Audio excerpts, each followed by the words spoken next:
Many investors are asking the same question. Is Greece still worth it?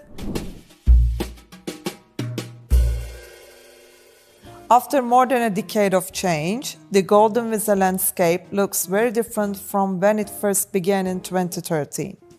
Back then, it was a lifeline, a way to attract foreign capital when Greece needed it most.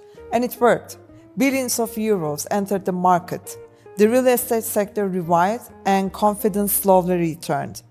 But of course, there was a trade-off. Prices rose sharply and local buyers were left behind. In 2024, the government responded. The program evolved, what many now call Golden Visa 2.0. And the question became not whether Greece was open to investors, but what kind of investors it wanted to attract. To understand Greece today, you have to look at where it came from. Between 2009 and 2017, property values fell year after year. Whole neighborhoods in Athens lost half their worth. Then came a quiet but powerful turnaround. By 2018, prices began to rise again.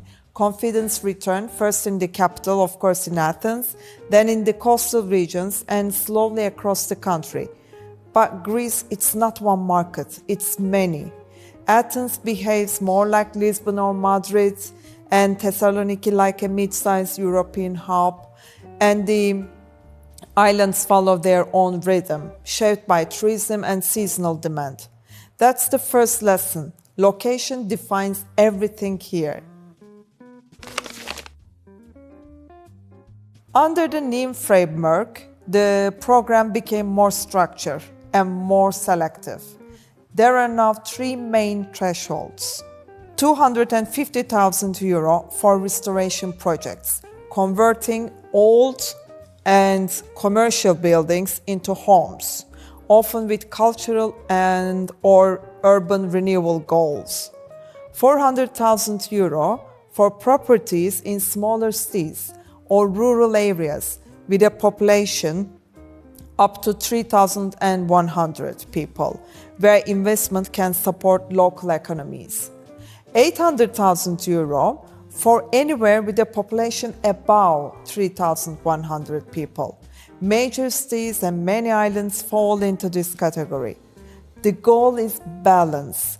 Keep Greece attractive to investors, but protect local affordability and increase housing supply by the conversion of unused commercial buildings to residential buildings.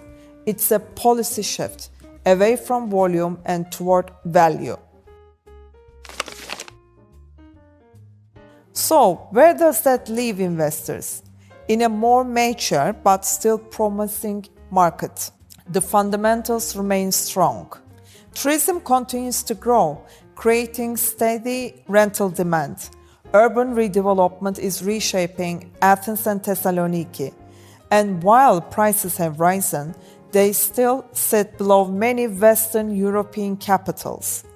The opportunity now lies not in speculation, but in strategy.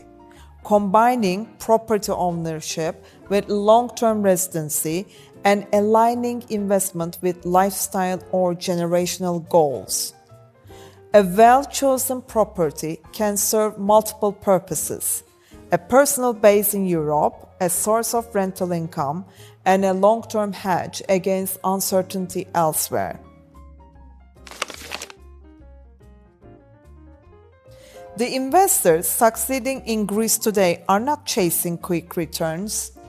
They are the ones reading the market as it really is, uneven, evolving, and deeply shaped by local realities. They study not only neighborhoods, but regulation. They balance yield with liquidity, and they think in years, not in months. The pattern is clear. Those who enter with patience and perspective tend to find lasting value, not just financial, but strategic, stability, access, and diversification within the EU itself.